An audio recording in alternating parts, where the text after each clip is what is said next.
Hardcore player becomes the most powerful using a cheat skill. If you dig my recaps, don't forget to subscribe and smash that notification bell. Using VR headsets, players immerse themselves in virtual worlds and become true inhabitants of these realms. These kinds of immersive games have become increasingly popular, but there is one that stands out above the rest, often referred to as a divine game with over 30 million players worldwide. The name of that game is Shangri-La Frontier. In the epic battle between Sunraku and Weatherman, the protagonist used his crescent vorpal to deliver the final blow to the Tomb Guardian, putting him to sleep once and for all. Through Vash, Sunraku decided to uncover the truth about the world of Shangri-La Frontier, but not before doing a favor for the Rabbit Master. Sunraku was tasked with repairing an object that once belonged to the divines, but since only an ancient craftsman could achieve such a feat, the Blue Bird decided to transform Bilak into one, and Vash's daughter accepted the challenge without hesitation. Thus, the lover of bad games Rokuro Hizutome embarked on yet another journey to obtain a magical operations unit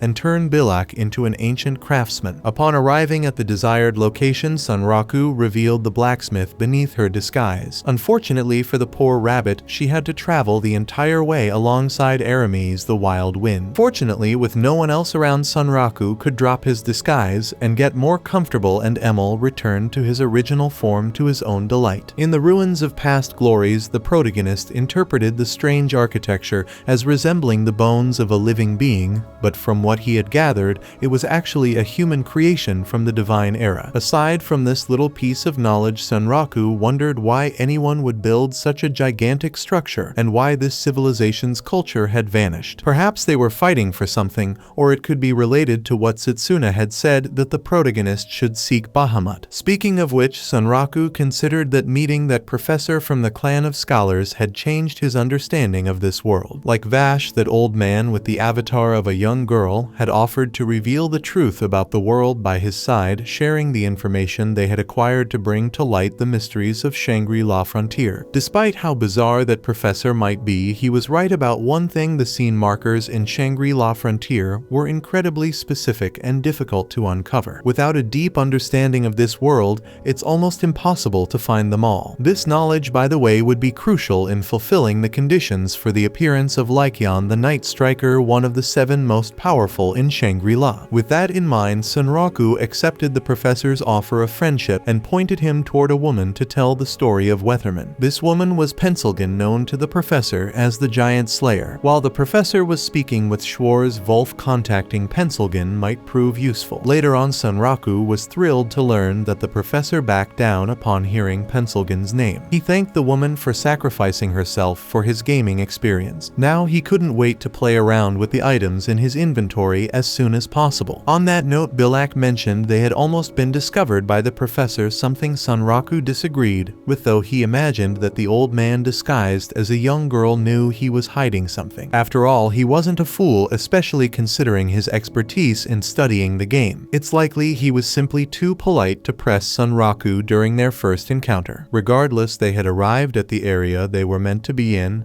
and that was what mattered now. It was time to shift focus to finding a magical operations unit. Just then, Bilak interrupted the bird and his faithful companion to reveal that she had researched this area and discovered they needed to be extremely cautious of the endless stream of golems patrolling the perimeter. Speaking of which, just as the blacksmith finished her sentence, a divine golem appeared in the area and fired its flamethrower at Sunraku. Not expecting much from this opponent given it was a work golem, the bird was almost caught off guard and nearly turned into fried chicken by the mechanized giant. In any case, Sunraku figured that though this golem seemed strong, it wasn't fast, and that deficiency could be exploited to secure victory. With that in mind, he charged at the opponent, but Aramis stepped in to show off as usual. With his Swordmaster solo ability followed by his Primordial Slash, the vice captain of the Booted Musketeers annihilated the machine without a second thought. Despite the Wild Wind's spectacular performance, Sunraku was furious that every potential item drop from the golem had turned to dust thanks to the cat's unnecessary display. Aramis casually remarked that he might have overdone it a little, prompting Bilak to smack him with her blacksmith's hammer, commenting that using a dragon-slaying attack on a mere work golem was overkill. As always, the cat begged the rabbit to spare his battered head, while Sunraku emphasized the need for him to refrain from using such powerful techniques recklessly. Speaking of which, Sunraku acknowledged Aramis' strength, but it didn't seem like that golem was much of a threat. Bilak wasn't too happy with that remark, reminding him that not all golems were as slow as that one, so it was wise to stay alert at all times. After all, the real challenge would come from golems born of the local elements. As if on cue, a rolling rock moved towards Sunraku's leg and latched onto his shin with a claw. The object looked like it was about to explode, so Bilak hammered it away just in time, saving the bird. As the explosion erupted in the sky, everyone realized they had narrowly escaped death. Sunraku wondered if that cursed ball had been an example of a local element golem, and the blacksmith reiterated the importance of staying sharp, as one could never know what these creatures might be capable of. Suddenly, Emil catches his companion's attention, and the moment Sunraku lays eyes on what he's pointing at, he takes back what he said about Aramis not using any powerful techniques just yet. The protagonist says this because it seems like the perfect time for the group to use everything they've got. A golem one that releases several smaller versions of itself, just like the one that exploded earlier, has now stormed the battlefield. Without delay, these moving rocks charge toward their enemies, forcing Sunraku's team to focus on dodging these mobile explosives. Not only were they moving along the ground, but they also leapt into the air and exploded mid-flight, creating serious problems for everyone. Sunraku warns Bilak to be careful not to trigger a chain reaction, as an explosion in the wrong place at the wrong time could completely devastate the area. Besides, there's no point in fighting these rolling golems if they just keep coming endlessly. The real solution is to defeat their source. Surrounded by several explosive golems, Emil uses his magic blade to destroy the approaching threats, while Aramis repeats his familiar sequence of swordsman, solo, and primordial slash. But no matter what they did, more rolling golems kept coming. Outside of the swarm of walking explosives, Sunraku and Bilak notice that the white rabbit and the cat are the main targets. Sunraku figures the enemies see Aramis with his high level and the mage Emil as the biggest threats, which makes him think the AI is pretty clever. Either way, they need to step in and wrap up this fight before things get worse. With that in mind, Sunraku charges forward, calling Bilak to follow. Since there aren't too many rolling golems near them, the bird can quickly approach the golem's source body. So far, the strategy is working. But just when it's time for Bilak to shine, he misses the strike with his hammer. The core leapt impressively, dodging the attack and grabbing onto a stone column several meters high, making things much more difficult for the attackers. In response, Sunraku could use the moon jumper combined with the 6 boats leap, but it's far too risky to prepare an aerial attack under this barrage. Meanwhile, Emil is in greater danger by the second, so Aramis tells his lady's sister to relax because he's here. Once again, using his familiar skill combo, he manages to hurl several rolling golems toward the column where the source body was perched, forcing it to jump again to avoid them. But this time, the golem has no place to latch onto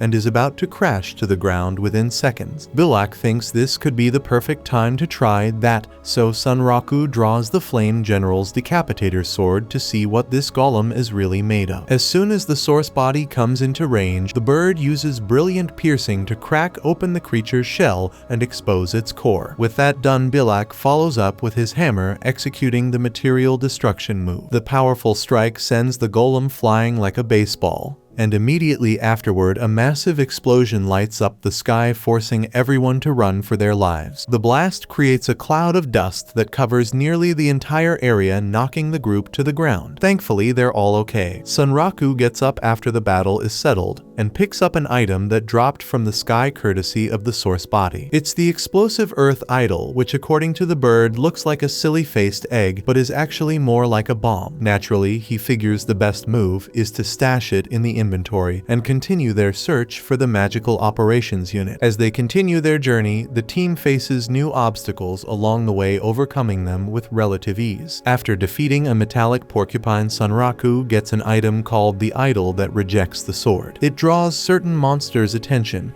and the more the idol rejects them, the more interested the monsters become. Meanwhile, Aramis approaches Bilak once again, thanking the heavens that she's still alive. After all, she asked him to spare her head earlier. but now the cat gets a swift kick to the jaw to keep him in check. Sunraku observes that this totem seems to have a dynamic similar to what's happening between Bilak and Aramis. After this insight, the bird feels lucky to have the decapitator sword at hand, because with the blades outside of its body, none of his other weapons can reach the core, and its durability is impressive. They soon continue their journey toward an underground passage so deep they can't even see the bottom. Meanwhile, Pencilgin and Katso are watching the group from a distance. The guy wonders what they should do now that they've found what they were looking for, and the woman responds that a little PK player kill is key. Hearing that Katso loves the idea. Back in reality, Rei Seiga visits Iwamaki, who's pretending that the game shop is now the rock roll fortune-telling house. With a fake crystal ball, Iwamaki asks if the girl's in love, and she blushes, admitting that she is. But Momo hasn't seen her love come to fruition yet, so she decides to predict her future with the crystal ball. Gazing into her magical promotional item, the fortune teller reveals that a new release dropped just 2 days ago and is currently on sale, a game that sparks passionate divided opinions. Iwamaki points out that Rakuro is a fan of physical media, and this game is the only one around, so he'll be showing up at the shop any minute to grab his copy. Hearing this, Rei dashes to hide, and sure enough, the shopkeeper was right. Rakuro walks in looking for something new. He quickly spots Super Fun Fantasy, a game that looks like absolute garbage, which is just how Rakuro likes it. Once the boy leaves with his new game, Rei buys her own copy right after, ready to follow her love into the online gaming world. If you're enjoying this journey, don't forget to hit that like button. Your support helps motivate me to keep bringing you each episode. Subscribe and turn on notifications so you never miss an update.